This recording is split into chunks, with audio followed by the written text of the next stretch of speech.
and pregnancy. Tens of thousands experience unexpected outcomes. Hi, my name is Lily Chase, and I will be talking about empowering women by bridging the gap between families and their resources. Many families need an understanding of the variety of options available throughout their journey. Many women are not getting the options and knowledge due to the lack of communication and no one-on-one talks between the patient and their providers. With this information, I will discuss why hosting a baby fair every year is essential, provide options and resources to families, and address the problems that are making these resources far-reaching. Throughout my years at the Academy, I've been allowed to venture out into the field I want to pursue after school by internship. With this opportunity, I've gained a passion for midwifery and empowering women. I believe in quality, equal care, and the ability to reach out to different options if necessary for that patient. However, while interning, I noticed a problem within the field. Families are not getting all of the available resources in their community. Knowing this, I decided to host a baby fair that included 15 outside organizations that would help families and had over 40 families attend. This fair was very successful. With the fair having a positive impact, I wanted to do more. I needed to discover why it would be essential to host this fair every year, and as my research has shown, I found explanations as to why families are not getting the adequate care they deserve, and when options are provided, it results in better outcomes. So raise your hand if you are a female. Now look around the room and see how many hands are up. Now, how many of you have heard of Roe versus Wade? For those who do not know, many women in the country do not have a right over their bodies. As stated in the Center for Reproductive Rights in 1973, the U.S. Supreme Court's ruling in Roe versus Wade recognized that the decision whether to continue or end a pregnancy belongs to the individual, not the government. In June 2022, in a devastating decision that will reverberate for generations, the U.S. Supreme Court abandoned its duty to protect fundamental rights and overturned Roe versus Wade, ruling there is no federal constitutional right to abortion. As a result, women are left with dangerous options. It is important to empower women throughout a challenging and fluctuating period because they do not have a right over their bodies. With a stressful time, having the baby fair can help ease the stress by contributing to supporting and educating women and their families. Hospitals may not be able to provide all of the resources out there, but baby fairs are the stepping stone to motivation to reach out to supportive providers who will listen to their needs and answer any questions they may have. The big question I'll be answering is, why is it essential to make families aware of the available resources in their community by hosting a baby fair every year? So let's start with the specific problems that are affecting the treatment of women during their birth journeys and beyond. Problem number 1 is the deaths that occur every year during birth. You may be wondering how providers' care is related to mortality rates, so I'll lead you in with this. According to the article, How is Patient-Centered Care Conceptualized in OB Health? Quality of care during labor and birth affects maternal and mortality morbidity and is a concern worldwide. Factors such as lack of coordinated care among providers, fragmentation of care, and substandard care also negatively influence patient-centered OB care. The United States mortality rates are rather increasing, which brings us to this. The United States has one of the highest rates of maternal mortality among high-income countries, with nearly 17.4 deaths for every 1,000 live births, despite significantly higher spending on maternity care. States the Commonwealth Fund, due to the lack of quality maternity care and racial health inequalities, in 2020 it increased to 23.8%. This is a significant jump. Now, if you look at how educational level plays a role, the graph from the Commonwealth Fund shows a difference in deaths between women and the level of education women of color and white color have. Deaths are more likely in Black mothers or other racial groups with a higher education than in white mothers. The Commonwealth Fund states, further risks for maternity mortality are disproportionately higher among Black women who have a pregnancy-related mortality ratio more than double that of white women. A way to reduce the amount of racial inequalities and maternal mortality rates is by transforming the maternity care system, which requires new models of healthcare delivery, Commonwealth Fund stated. Many families that experience this type of care will most likely not trust another provider with their next baby or even know what steps to take. With a baby fair, they can be provided with information from professionals who can implement a plan to help give them the best possible outcome they deserve, and support groups where they can seek emotional help they need. Another major aspect that plays a role in women and their families experiencing negative factors throughout their birth journey is the way they are treated and discriminated against. Many women and their families are discriminated against in numerous ways. Statistics shown by the Center for Disease Control, also known as the CDC, say that about 29% of women experience discrimination while receiving maternity care. Reports of discrimination were highest among Black by 40%, multiracial by 39%, and Hispanic by 37%.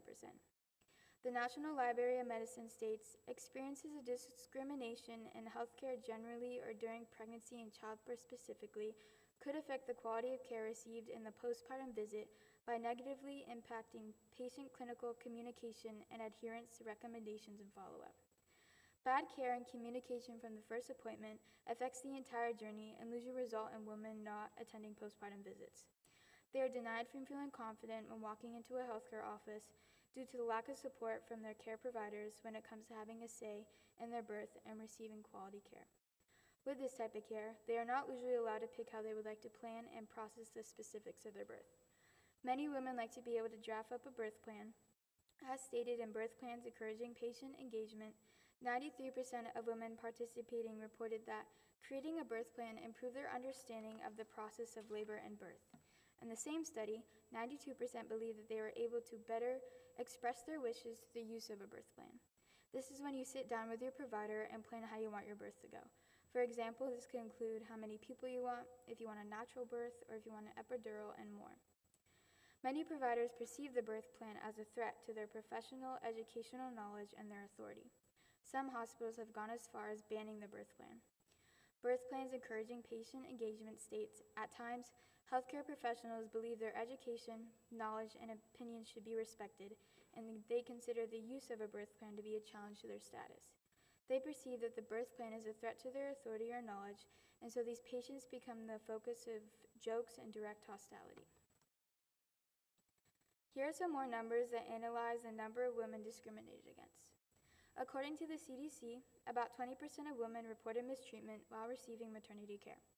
About 30% of Black, Hispanic, and multiracial reported mistreatment, and almost at half, at 45%, of women held back from asking questions or sharing concerns during their maternity care. Quality care is free from harmful experiences and situations. Quality care includes privacy, dignity, and confidentiality. Implementing quality care forms the shared decision-making between a client and a provider, creating a trusting relationship and a safe space. Quality care empowers women to help consider their preferences, needs, aspirations, and wants. David R.L. wrote a book called Welcome to Fatherhood, The Modern Man's Guide to Pregnancy, Childbirth, and Fatherhood. The book acknowledges that within the current U.S. maternity care system, there is a growing mismatch between the expectations of the care and support women deserve and what they actually receive. Being acknowledged and respected for personal birth preferences is a key to an empowering childbirth experience. Not many women and their families know what steps to take to get the care they need. With a baby fair, they are provided with resources such as these that would represent them in numerous ways with unconditional support. Problem number 3 is a lack of evidence-based care. Evidence-based care is important because it sets the hospital standards at a certain level, making them have the responsibility to give quality and equal care. In the United States, we have what is called Ames bundles. Laura Emery, the director of the birthing center at our local hospital, Northeastern Regional Vermont Hospital, mentioned this while I questioned her in an interview. She states, "I work with the Ames bundles, which is patient protection and safety. We are continuing to work on them and get even more areas protected. California is leading the nation, driving them to bring evidence-based care into all the hospitals. There are clinical guidelines that statewide also have to follow, but the outcomes are not exactly what we hope for, and we continue to work to make it better for maternity quality care." Although Laura Emery mentioned this is not always the case, there are still many hospitals in the United States that still lack evidence-based care. In 2022, GAO reported that research showed more than half of rural countries lacked hospital-based services for pregnant people. Person-centered maternity care and health outcomes at 1 and 6 months postpartum state Findings from a national survey indicate that between 40% and 66% of birthing people report communication problems in the perinatal period with their maternity care providers, and this problem is well prevalent and needs to be addressed. With the baby fair, families will be able to bring up concerns that relate to this and get the answers they need. Birth plans encouraging patient engagement state. Patient-centered care, also known as PCC, was defined by the Institute of Medicine as care that establishes a partnership among practitioners, patients, and their families to ensure that providers and systems deliver care that is attentive to needs, values, and preferences of patients. Patient-centered care is highly fundamental as it is a key to quality care to women and their families throughout their birthing process. As mentioned earlier, the quality of care that is given to a patient affects them and their perspective straight from the beginning. When PCC is shared between a patient and a provider, it helps engage them in the planning of their care and forms empowerment and trust between the two. Not having PCC is resulting in our child mortality numbers and deaths of women in our country. As stated by Person-Centered Maternity Care and Health Outcomes at 1 and 6 months postpartum, when we implement this kind of care into our healthcare systems, it will provide high-quality communication, respectful treatment, involving patients in decisions about their care, and respecting bodily autonomy. Research has found that person-centered care is associated with increased patient satisfaction, trust in the provider, treatment adherence, and healthcare utilization. Respect, dignity, informed decision-making, therapeutic alliance, effective communication, social relationships, and autonomy also play a big role. So how does providing resources positively affect families? One example is midwives. Not many women know about midwives and how beneficial they can be. A midwife is very helpful for women who are not at high risk and are usually who clients will go to. Midwives attend births in a variety of settings such as hospitals and homes and provide care during pregnancy and the postpartum period. They also provide a range of other healthcare services, including primary and gynecological care and reproductive health services. Midwives will be at the fair and are available to talk to. So how is a baby fair going to be beneficial? With everything you have heard, it all comes back to this, a baby fair. A baby fair will provide families with information they have not known of before or want to learn more about. It will help foster connections between local organizations and patients. As stated in Bridging the Gap Between Local Women and Perinatal Resources, supporting women through these ongoing, fluctuating challenges is crucial because exposure to maternal psychological stress and anxiety has long-term ramifications for both the woman and child. Social support may help prevent maternal stress, and many women in the perinatal period experience an intense longing for authentic human connection. It continues to state, this desire for human connection may explain expectant parents' preference for face-to-face perinatal education that spans a wide range of topics about pregnancy and parenthood. By hosting a baby fair every year, it will help bridge the gap between families and their resources. Empowering them and supporting them is important throughout their birth journey. My desired outcome is to continue spreading awareness by hosting a baby fair every year in partnership with MVRH. I hope to learn from each fair so the next fair will be bigger and better that will help support all. The main goal is to help empower and educate families to set them up for the positive experience they deserve. As of right now, I have been meeting with Laura Emery at the hospital and have come up with a plan. We'll be hosting the next fair on April 2nd from 3 p.m. to 5 p.m. We will have the same people who participated last year as well as an addition of folks. We are working to get flyers and would like to get them out along with a social media post in January. Thank you. Sources will be provided upon request.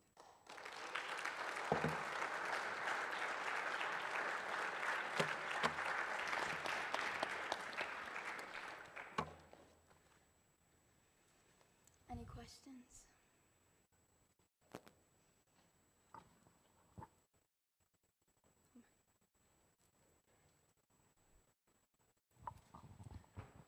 Do you think it would be beneficial to do like 2 baby fairs in a year in case like a woman isn't necessarily pregnant yet during the first one?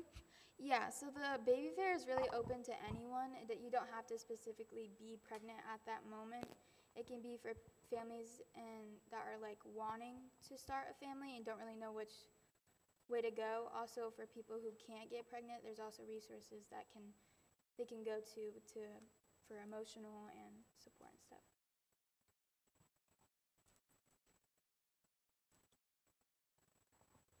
Have you thought about how this could be like shared outside of like this area, especially in states with like way stricter laws around reproductive care?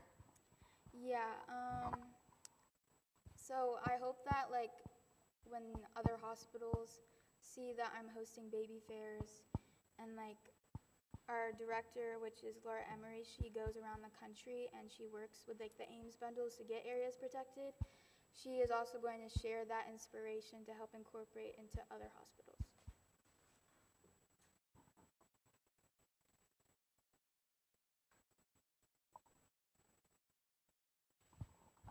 Less on the baby fair and more on the care topic, did you look at models in other countries rather than just the US?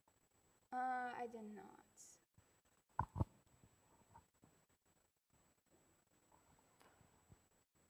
Me? Okay. You mentioned the overturning of Roe v. Wade by the US Supreme Court.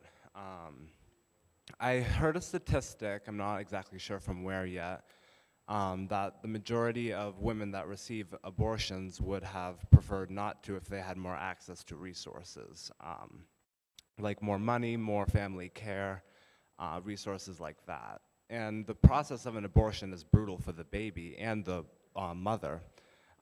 Is there a way that the government could help maybe like provide the women with these opportunities to not have to go through this process? I think personally it's just dependent on what that person wants. You can't really decide what a woman wants to do with her body. It's kind of her choice. So I don't really think, yeah, I'll just leave it at that.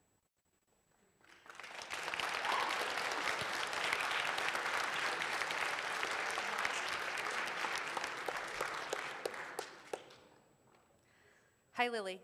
Great job. I'd like to know if that you could share some information about who some of the providers that would attend the baby fair would be, and then as a follow-up, would you consider inviting the faith-based organization out of Lyndonville, which supports parents through the decision of adoption versus abortion versus keeping the babies, as another community partner? Yeah, I would definitely consider them. I can always reach out to them as well because I haven't sent out an email yet. The people that will be there is, we'll have midwives. I'm hoping Diantha Jones will go as a doula. We will have car seat safety. Linden Rescue will do that. We'll have DCF as like to show that don't be afraid of them. They're there as a resource, not like as bad people. We have lactation consultants and a bunch of people like that.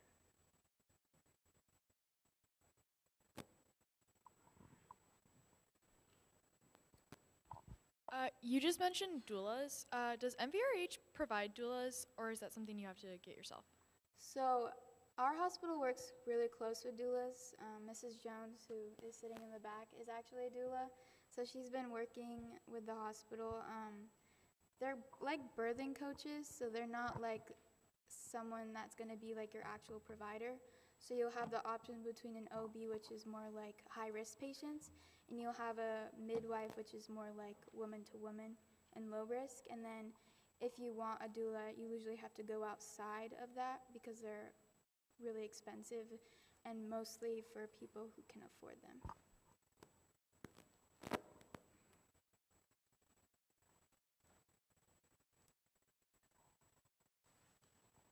So in the very beginning of your presentation, you mentioned like mortality rate and pregnant women's death rates. Is that referencing like pregnancy complications in general, or specifically the raise in them since the overturning of Roe v. Wade? Just in general. But I feel like Roe v. Wade has definitely made it more increasingly, like, because women are not allowed to get the care that they need and they are dying. Like, there was this Texas woman who died because she couldn't get the abortion care that she needed. So yeah.